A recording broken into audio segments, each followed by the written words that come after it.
and Surgery at the University of British Columbia.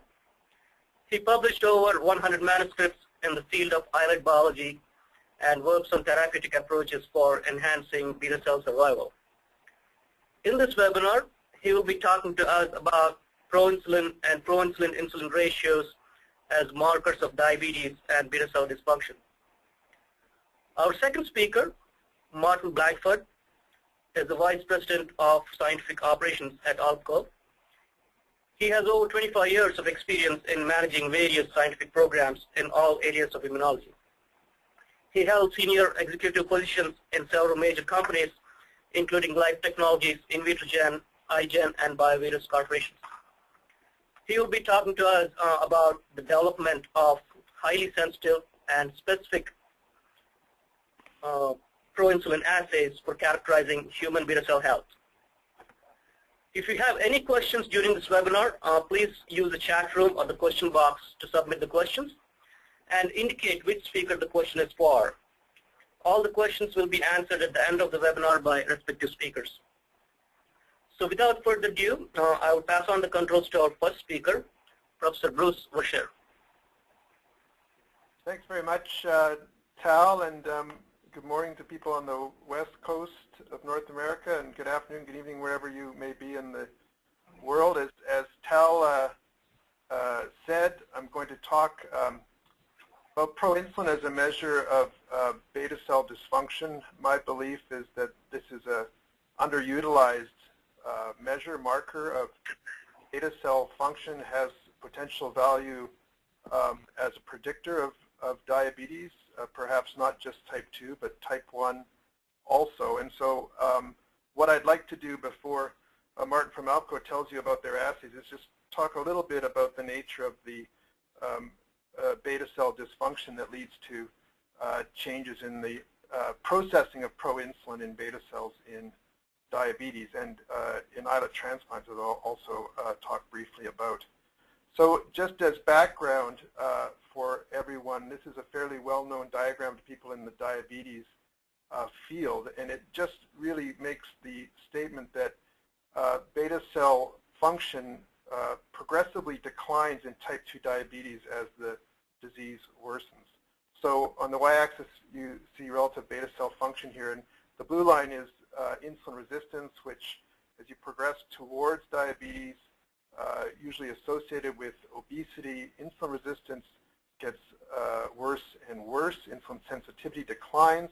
And as compensation, it's thought that beta cell mass and function increases, so beta cell output of insulin increases. But even before the onset of overt diabetes, of hyperglycemia, declining beta cell function can be picked up. And of course, even with current therapies, this gets worse and worse. Eventually, many patients with type 2 diabetes become insulin dependent because they are in beta cell failure.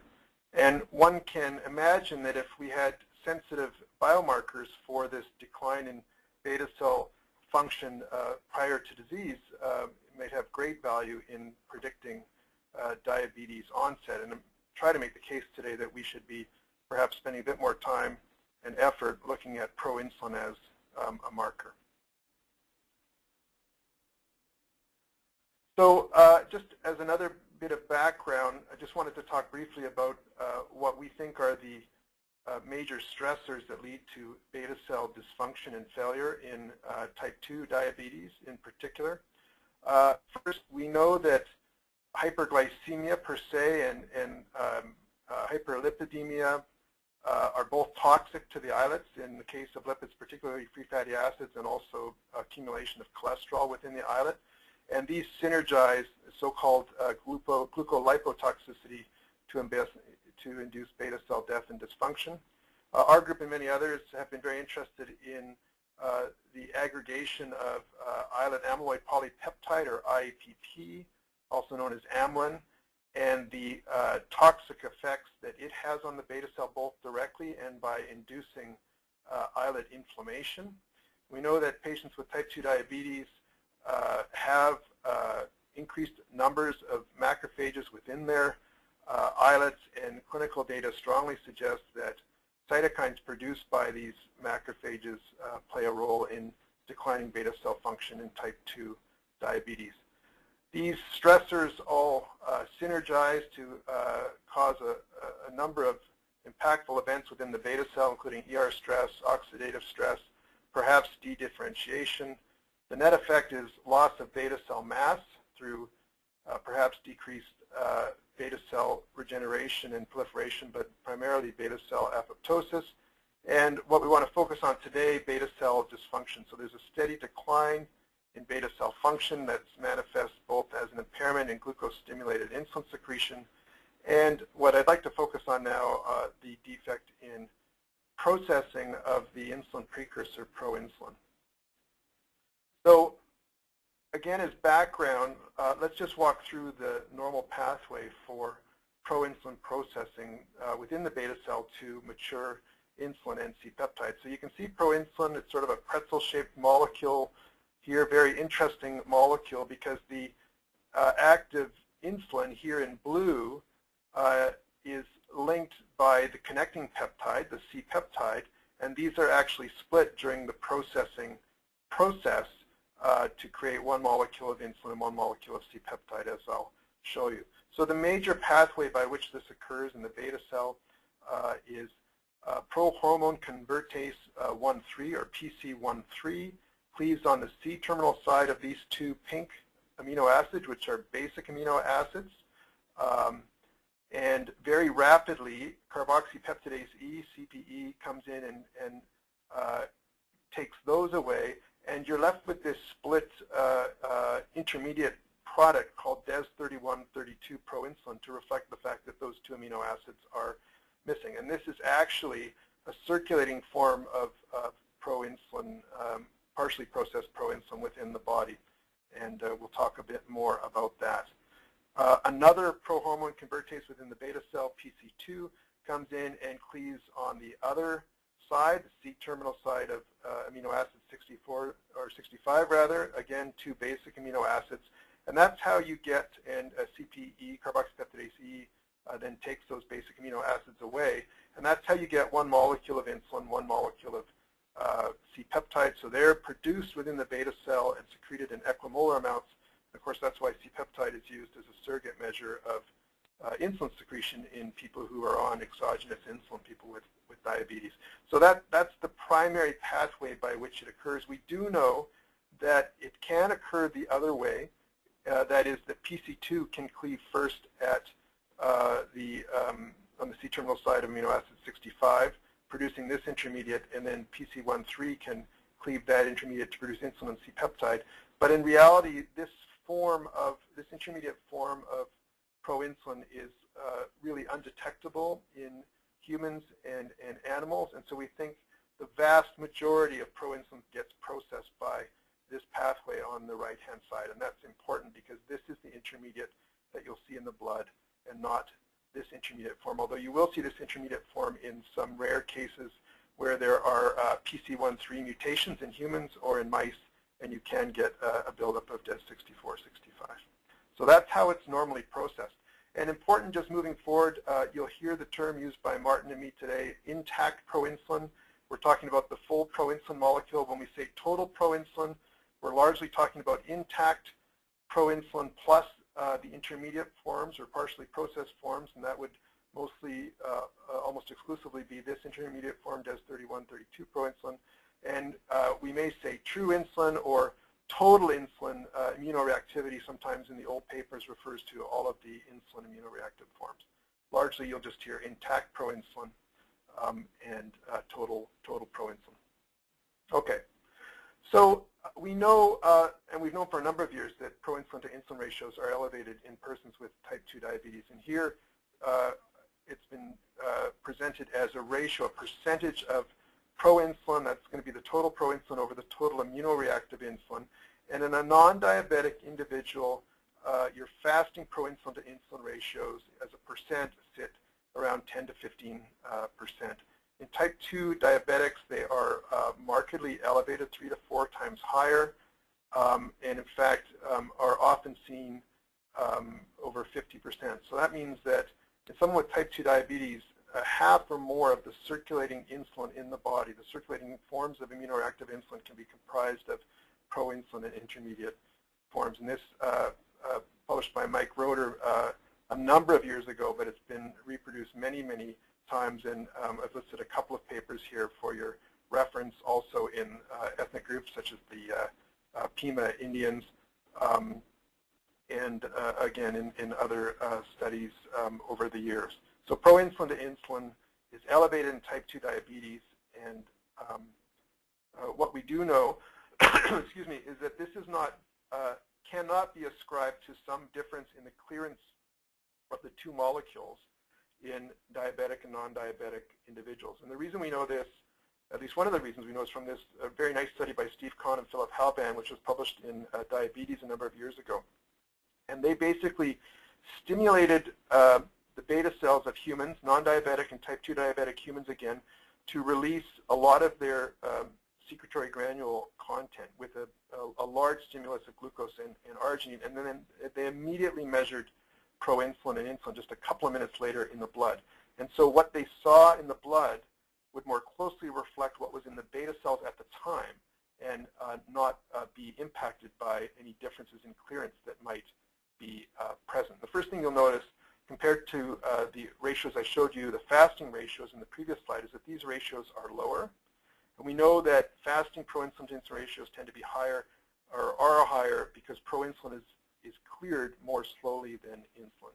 So when you look at what comes out of the beta cell, the ratios are quite a bit lower, here in the order of 2 to 3% in the non-diabetic individual. But as you can see, in type 2 diabetic individuals, it's again 3 to 4-fold higher.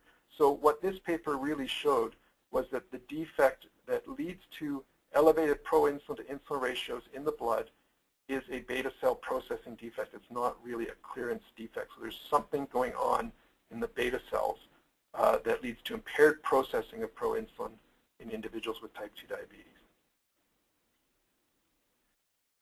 Now, we also know that proinsulin to insulin ratios are a measure of beta cell dysfunction. That is, the degree of beta cell dysfunction correlates with the proinsulin to insulin ratio. And this is just one of a number of studies, this one again by Mike Roeder. And the measure here of beta cell function is the acute insulin response. So again, these it's a measure essentially of beta cell secretory capacity in humans. These would be humans who've received like a hyperglycemic clamp and a stimulus to look at the secretory capacity of the beta cell. And then they also measured the fasting proinsulin to immunoreactive insulin ratio in these individuals. And they're high because they have type 2 diabetes. But what you can see is this wide range of proinsulin to insulin ratios.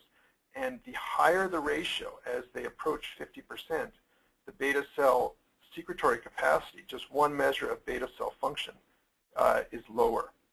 So the worse the beta cell function, the higher the ratio. So this really shows that proinsulin to insulin ratios are a reasonable surrogate measure of beta cell dysfunction, and I think really should be used more widely than they are today. Can proinsulin, or the proinsulin to insulin ratios, predict type 2 diabetes? Well, there is some evidence for that as well, and I'd like to make the case that we should be looking more closely at proinsulin and the ratios as a potential biomarker of pre-diabetes, or those who will progress to type 2 diabetes. So this is just one study, and again, I've tried to provide a couple of references here at the bottom, which are also supportive. This was published in the American Journal of Medicine about 10 years ago. And what you see here in this table are the odds ratios of going on to develop type 2 diabetes from the number of years that they entered this study. So they were looked at 4 years, 3 years, 2 years before the development of type 2 diabetes.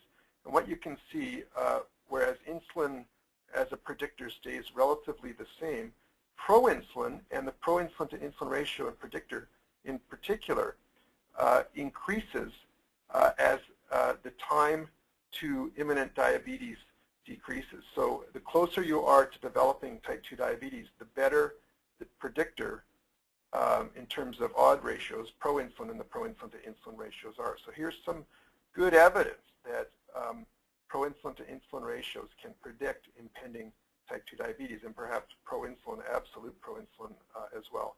Again, 2 studies, one from Steve Kahn and Will Fujimoto in Japanese-American men as a predictor of proinsulin, and another here from Steve Hafner in Mexican-American subjects. There's considerable data out there to suggest that high proinsulin in the ratios predict impending type 2 diabetes, and now increasingly we're starting to think that it may also have value in type 1 diabetes. Recent paper in Diabetes from Raguma Mira showing in the NOD mice that proinsulin-insulin ratios are elevated in pre-diabetic NOD mice.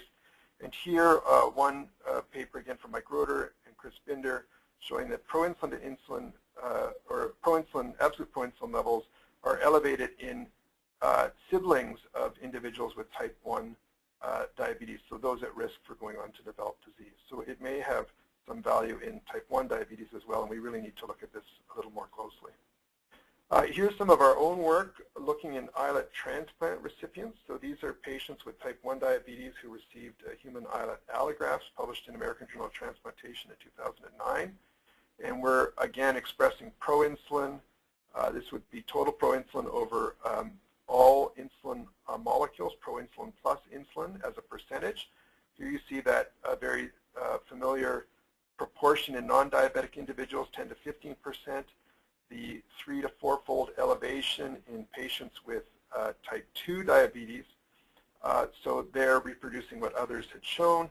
But quite interestingly, what we found in recipients of islet transplants was that the ratio was elevated and almost equal to what you saw in people with type 2 diabetes. So this suggested to us, now we haven't been able to rule out clearance differences in proinsulin and insulin in the allograft recipients, but it suggests to us that islet transplants have a defect in beta cell function manifest as impaired proinsulin processing that resembles very much that what you see in people with type 2 diabetes.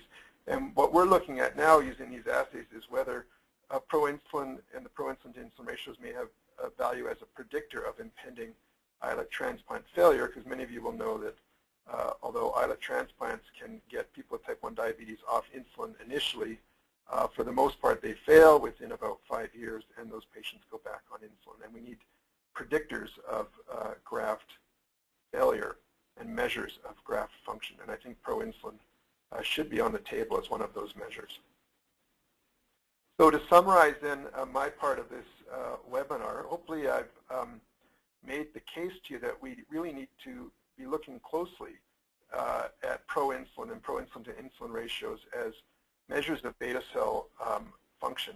And you'll note that many of the papers I discussed today were quite old. They were 15, 20 years old, some of them. And so this has really been something that I think has was thought about many years ago, but has been a bit lost. And I think one of the reasons is that perhaps we didn't have the access to the assays to make these measurements. And now we do, and I think Martin's going to talk about this in a moment, the ALPCO assay that assays that are available for measuring proinsulin, that we really need to look at these more closely.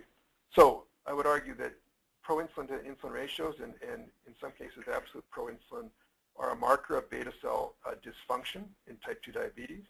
They may predict those individuals who are going on to develop type 2 diabetes. They may even have value as being able to predict risk of developing type 1 diabetes. And they're also elevated, the ratios are elevated in recipients of islet transplants and may be associated with graft dysfunction and may be a predictor of impending graft failure. So with that, I will stop and I'll hand the reins over to Martin from ALPCO, who's going to tell you a bit more about the assays that they have available for these sorts of studies. Professor Bruce, thanks for the wonderful insight on beta cell health. Just want to announce, if you have any questions, please use the chat room or the question box, and we'll address all the questions at the end of the webinar. Again, specify who the question is for. I will pass out the controls to Martin Blankford. Again, he'll be talking to us about the development of highly sensitive and specific proinsulin assays for characterizing human beta cell health. Martin? Thank you, Tal. we get to the first slide here.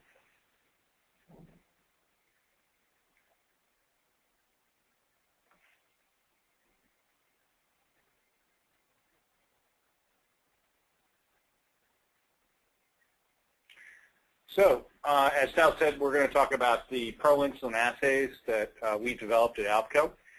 And I want to start with the first slide here. We'll get into this. And really what ALPCO is about is delivering customer value. And we do that really in three ways. The first is actually developing products that have high quality. And we really look at that in terms of the value that the customer sees, in terms of what we offer, in terms of specificity, sensitivity, and reproducibility of our assays. And of course, also the products that we're delivering, and specifically the Stellix program, which we've really developed to be a major product line for the diabetes and obesity space. And then overall, the absolute support that we provide for these products to our customers as they're utilizing these products. When we look at the evolution of the immunoassay, it's changed quite a bit over the years. In the beginning, when we started out with typical radioimmunoassays, these assays actually gave us quite a bit of sensitivity and several logs of dynamic range. But they did not give us a very elegant workflow and essentially reduced the amount of samples we could test, and high-throughput screening became a much more important play in the late 90s and 2000s. What happened with the ELISA is that it gave us that workflow that we needed for high-throughput screening, but we had to take a hit in terms of the dynamic range, and essentially we were able to get some of that back with the fluorescent assays, and especially in those which we've been able to multiplex. But in the end, we really didn't get it back until the luminescent assays started to develop, where we essentially were able to get 4 to 5 logs of activity, and this has made a huge difference over time. When we look at the Stellix program, that's exactly what we've done. We've taken that luminescent detection system and included it into an assay format that basically provides us with a broad dynamic range with superior sensitivity, dilutional linearity, precision, and essentially an assay with less background, smaller sample volumes, and then on top of that, added to the customer value was really add a performance data package, our validation package with every lot, so customers can truly see the variation from lot to lot with each kit we put out. With the proinsulin story, this becomes extremely important for us. As Bruce had pointed out, proinsulin is an interesting and a potential biomarker for looking at early onset of type 2 diabetes. And when we look at the normal subjects versus glucose intolerant subjects, we clearly see that there's a huge difference between the picograms or the concentration, I'm sorry, of proinsulin, intact proinsulin, and again the DES3132. And as you'll see as we go forward, the DES3132, as Bruce had pointed out, is circulating at fairly high levels as compared to the intact or the non-partially processed proinsulin molecule. And as I get further in my discussion, we'll see how important that is as we look at really the intact portion of the molecule as it relates to the insulin and some of the subjects we've looked at.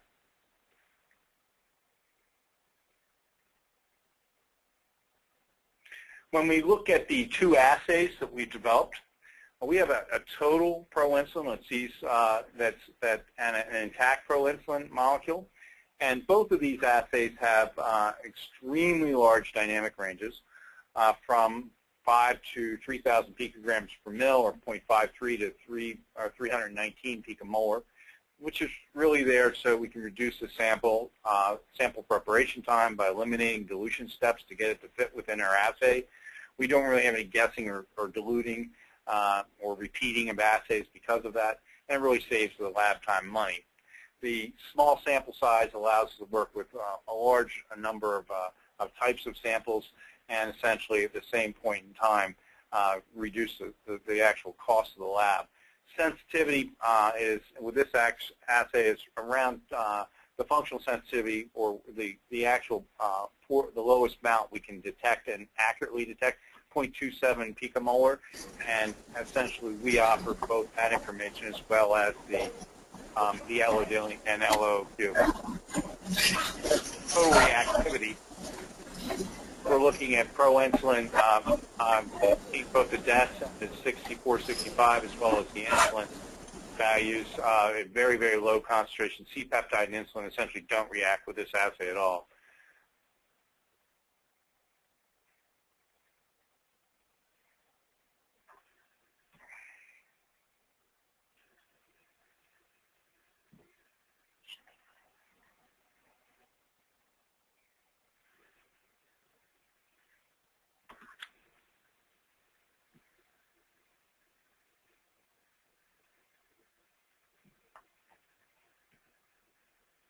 When we're looking at the intact assay, the sensitivity of the intact assay essentially is very similar to that of the total.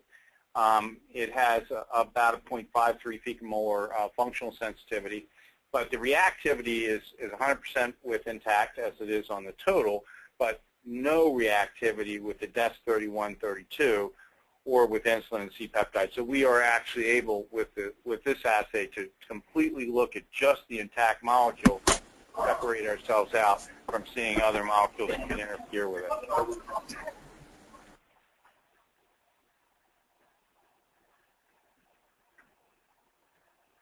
The other important part about the intact assay is it's the first assay we have that works with non-human primate, and it's been validated in non-human primates. You'll actually see some data that we've generated with that, as well as the lot validation package that we have with this molecule, which essentially allows us to look at functional sensitivity, inter-assay precision, accuracy, LOQ, and ULOQ, which is provided with each kit as we go into the marketplace.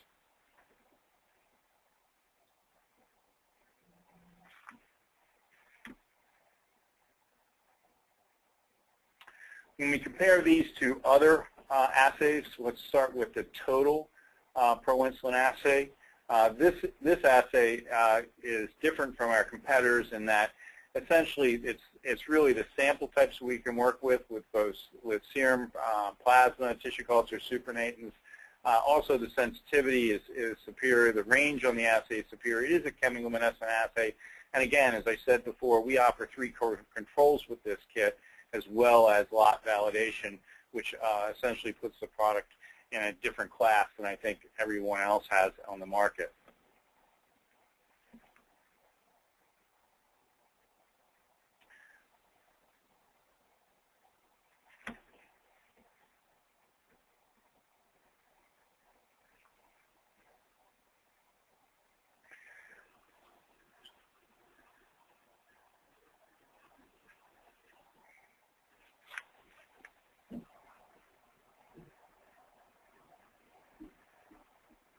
When we looked at the intact assay, the concern here is that we also have the same level of samples that we can look at. In fact, we can look at not only the ones I showed before with human, but we can also look at cyno-EDTA plasma.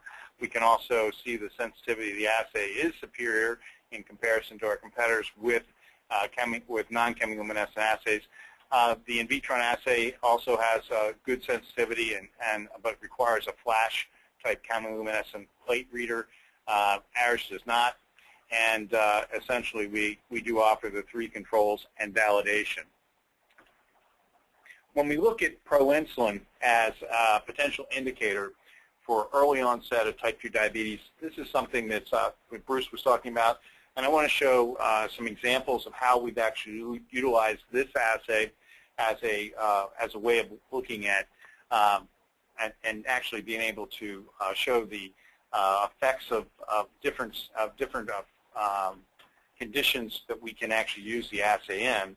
And when you look at the intact proinsulin assay, you can clearly see we can differentiate between type 2 and normal patients. Type 2 and fed look pretty much the same when we look at them, but there's a clear difference between those and normals.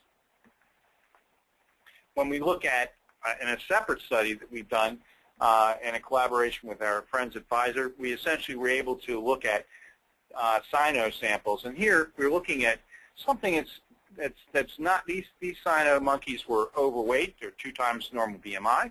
But at the same time, these were not animals that were glucose intolerant and essentially had not developed any signs of type 2 diabetes. But you can clearly see early on that not only can you see a difference in the concentrations of insulin, but again, total proinsulin in these assays. But when we look at intact proinsulin, we also see another difference, and that's really the difference in terms of intact proinsulin to insulin ratios. Bruce was talking earlier about total. I'm showing you now that intact proinsulin, obviously circulating in a much lower concentration, also was affected and significantly different in the animals that were not diabetic, but 2 times normal BMI. In a similar study, where we looked at this again in collaboration with our friends at the Health Professions Central Mission University, they allowed us to have some samples that essentially were across the board here in terms of normal and type 2 diabetics. But if you look along the x-axis, you see we have actually 4 types of samples here: normal, obese, but normal glucose tolerant, and then also some obese that are impaired glucose tolerant, and then type 2 diabetes.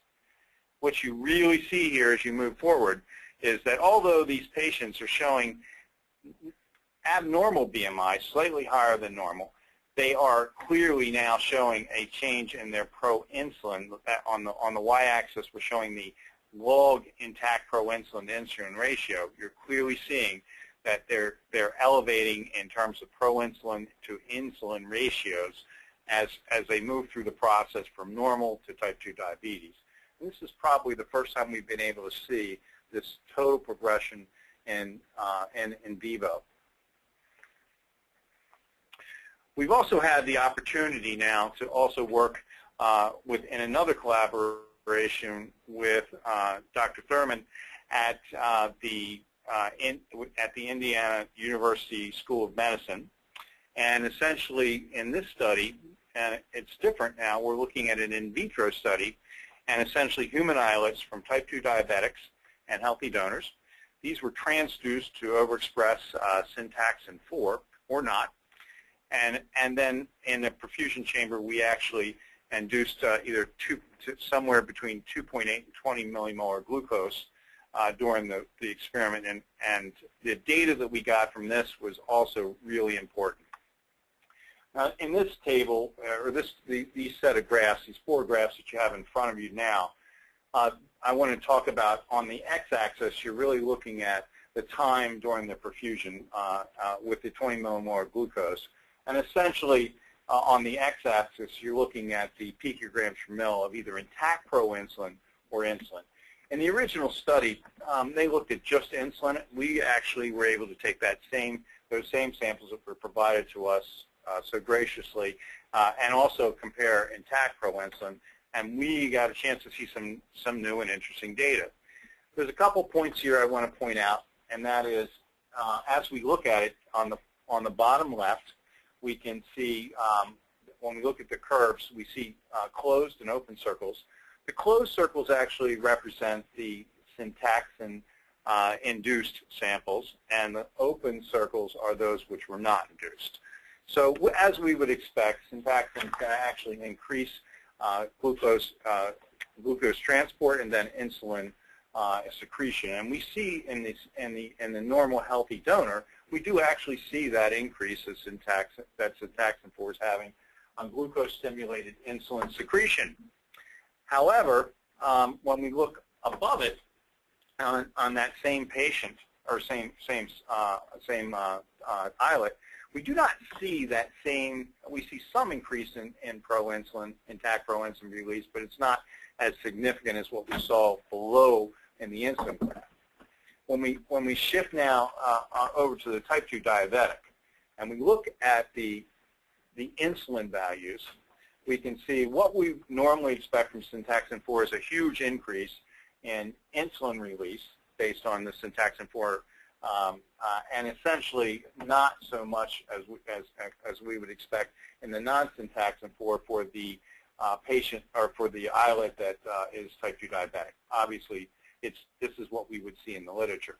But when we look up above now on the far right, and we look at what we see with proinsulin, intact proinsulin, now we see something that we didn't expect. And that is, of course, we expected that the baseline proinsulin levels would be higher in the type 2 diabetic. But what we didn't see is a difference at all in terms of whether or not syntaxin 4 would have any effect on increasing the proinsulin, intact proinsulin release, and we have a normal phase 1, phase 2 response, but the interesting part here is that there is no improvement in terms of the proinsulin release, and this was brand new.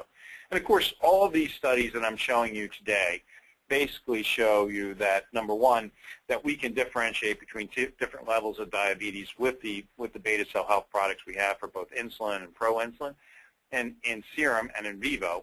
And also, what was important is that I pointed out was that you could actually detect it not just type 1, type 2 diabetics, but really, and between normal, but really more importantly, between patients with double BMI in the monkey study, and then looking at the human study, we were actually able to see very small differences in obesity can still increase the proinsulin to insulin ratios, which Bruce had pointed out earlier. So this is a very, very sensitive tool to look at early onset of diabetes. And when we look at the use of this in the beta cell profiling islets that I'm showing here, look at the large dynamic range that we see. None of these samples had to be diluted, allowing us to use one test system for all different types of samples, really making our life a lot easier in the lab from a workflow standpoint.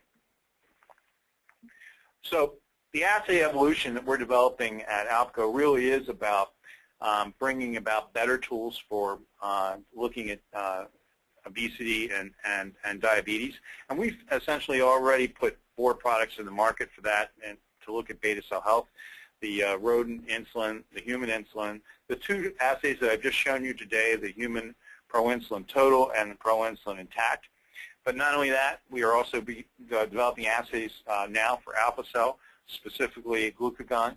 We also have another C-peptide assay that's going to round out our beta cell health, and essentially looking at GLP-1 active as well as adiponectin and other adipokines as we're moving forward to really round out the assay systems that are going to make a difference in your research. I really thank you for taking the time to listen to my talk. I appreciate any questions I could possibly get, and I'll turn it back over to Tal. Thanks, Martin. Thanks for the wonderful presentation. Again, I would like to thank both the speakers, Bruce and Martin, for giving an excellent insight into the beta cell health. We do have several questions, so I'll just read out the questions in the next few seconds, and depending on the question, either Bruce or Martin can provide more insight and share their expertise with us. So the first question, this is for Bruce. Does the value of plasma proinsulin change during the progression of type 2 diabetes or only the ratio? Yeah, it's an excellent question because, as many of you will know, as beta cell function and mass decline, there's a loss of insulin production. And many patients, probably all if they were to live long enough, would go on to require insulin, exogenous insulin, because they're in beta cell failure. So absolute proinsulin levels you'd predict would then decline along with insulin, although of course the defect in processing is getting worse. So the ratio tends to get worse as as beta cell function declines and type 2 diabetes gets worse. But over time, and this is likely what the questioner is getting at, the absolute proinsulin levels, although they'll be high in pre-diabetes and a potential predictor and early on, they will start to decline as the absolute proinsulin levels will decline as beta cells fail. Thanks, Bruce. The next question is for Martin.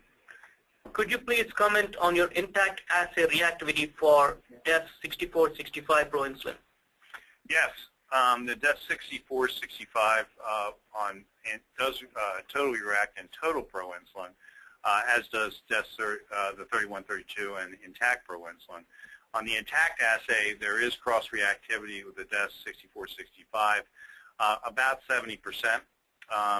Obviously, is important if we're looking at non-normal patients or essentially some tissue culture systems where that may be an issue. Thanks, Martin. The next question, probably Bruce can address this. Do the human proinsulin assays cross-react with mouse? Any mouse assays on the horizon? This is probably a question for Martin. Yeah, I think that's better for Martin. Do the human assays right now cross-react with mouse is the question, correct? Yep. There's minimal cross-reactivity on the proinsulin assays right now for mouse. I can provide that data later for whoever asked it, but I don't have it in front of me right now. Next question. Does proinsulin-insulin ratio correlate with insulin resistance? Maybe Bruce, you can take this. Yeah, that's a great question, and actually I might have given a different answer until Martin showed the data that he just showed. So it's not clear is the short answer. There are some older studies that suggest that, and if you take diabetes out of the question here, we're talking about normal blood glucose in the face of insulin resistance, that part of the adaptation actually includes a slight improvement in proinsulin to insulin processing. So the proinsulin to insulin ratios either stay the same or may improve a little bit. One example is a paper by Steve Kahn in diabetes where he gave people nicotinic acid to make them insulin resistant, and their ratios, it wasn't significant, but it tended to decrease. Martin showed some interesting data where in obese normal glucose tolerant individuals tended to have elevated ratios similar to the impaired glucose tolerant obese, which would suggest that obesity and by extension insulin resistance per se increases the ratios. So I think this really needs to be looked at quite closely. I think we need to separate out, for example, in that study Martin showed, which of those individuals subsequently go on to develop diabetes, because maybe those with the elevated proinsulin to insulin ratios are showing signs of beta cell dysfunction. The other issue there is that obesity has other effects on the beta cell in addition to just insulin resistance per se. There's going to be hyperlipidemia, for example, and therefore lipotoxicity. So I think it's an open question. I think it's an excellent question that needs to be looked at. I'd say right now the evidence would suggest that insulin resistance on its own does not elevate the ratios and may just have no effect or slightly improve them. But I think with these new assays, it's something that can be looked at more closely.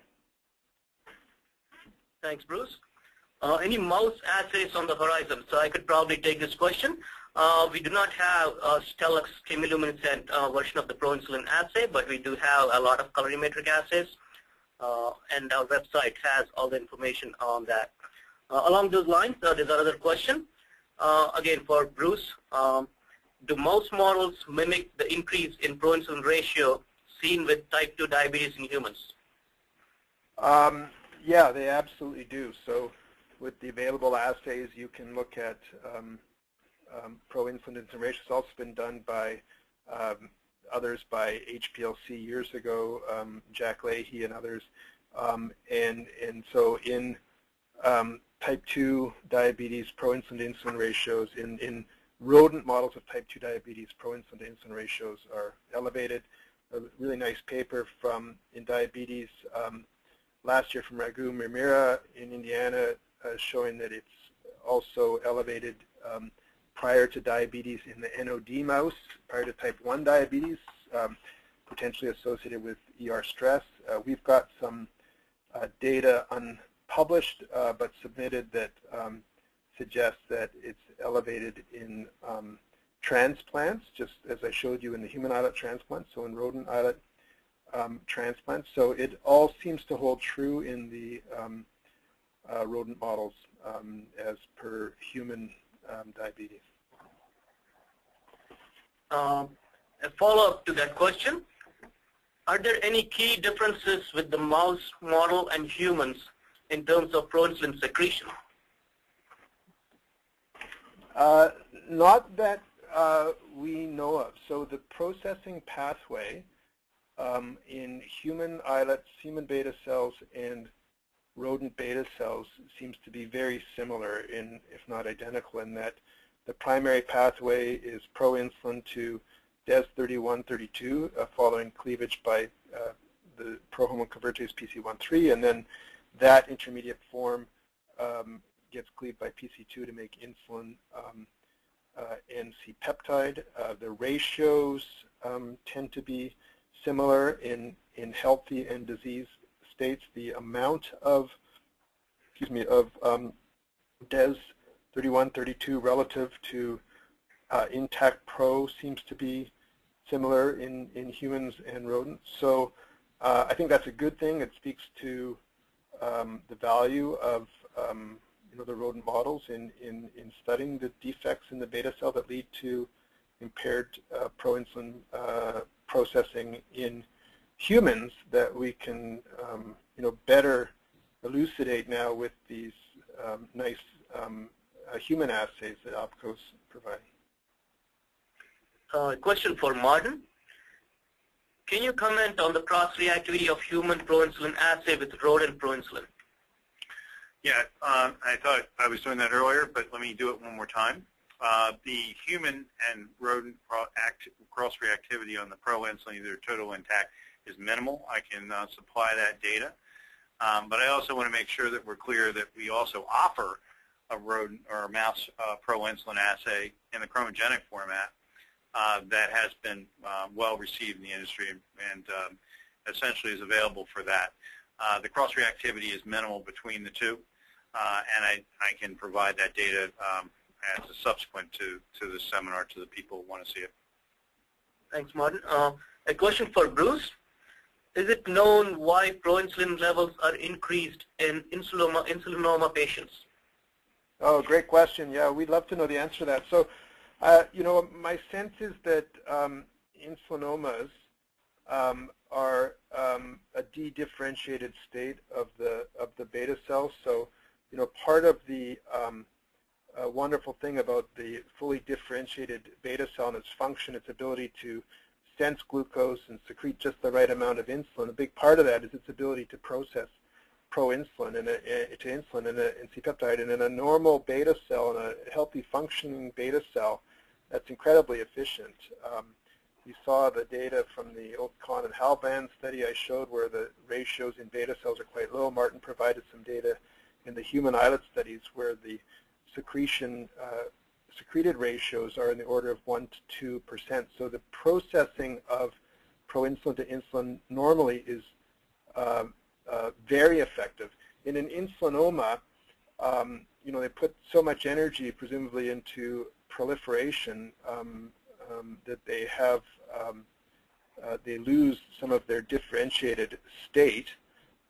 Their regulated secretion of insulin is partially lost, so more comes out the constitutive pathway. Those of you who are familiar with the secretory pathways in secretory cells like beta cells know that if it comes out constitutively, not through granules, you will get not very much processing because the enzymes are not sorted into the constitutive vesicles, so it comes out mostly as proinsulin through the constitutive pathway.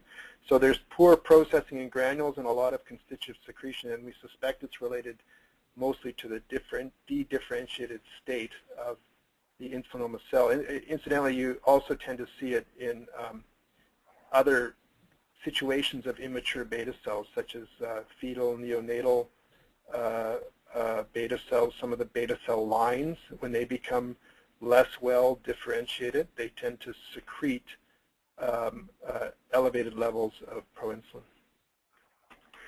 Thanks, Bruce. The next question, maybe Bruce and Martin can provide their respective insights into this question. Can you comment on the potential underlying mechanisms of the increased ratio of proinsulin and insulin? Yeah, so it's something we're really interested in. Something we've been studying for a long time, and we don't have the answer. And I think there may be something very key to understanding the beta cell dysfunction in type 2 diabetes if we understood why that occurred. You could think of a number of reasons. A number have been hypothesized. I just mentioned one, that you could get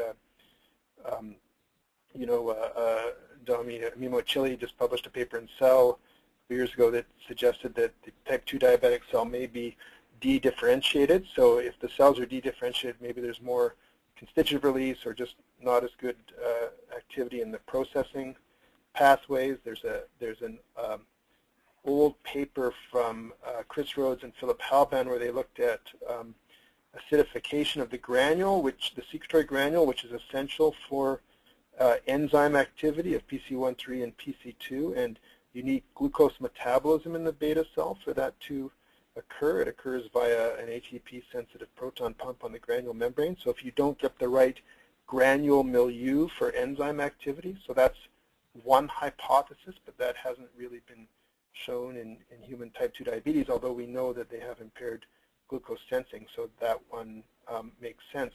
I guess the most widely kind of, I wouldn't say accepted, but considered, thought of concept is that the beta cells are under a lot of secretory stress in type 2 diabetes, in part due to the insulin resistance, in part due to the declining mass. And this may be an important contributor, we just don't know, that there's less residence time for proinsulin in the granules for processing to occur. So the granules are being secreted more rapidly than in a healthy non-diabetic beta cell, and so there just isn't the time for the full processing to occur. That has been the matter of some debate. I think it's still out there and is likely a contributor, but probably isn't the only answer. One thing that speaks against that is that if it was strictly a demand issue, you'd predict that the second step, there'd be less time for that second step, the PC2 step, and so you might predict that you'd get more of the intermediate form, the DES31, 32 secreted, at least disproportionate relative to intact proinsulin. And what's been seen, going all the way back to the Kahn, Halban, HPLC studies, and I think Martin would agree from the data that he showed today, that the ratio of intact proinsulin to the intermediate form doesn't seem to change a heck of a lot.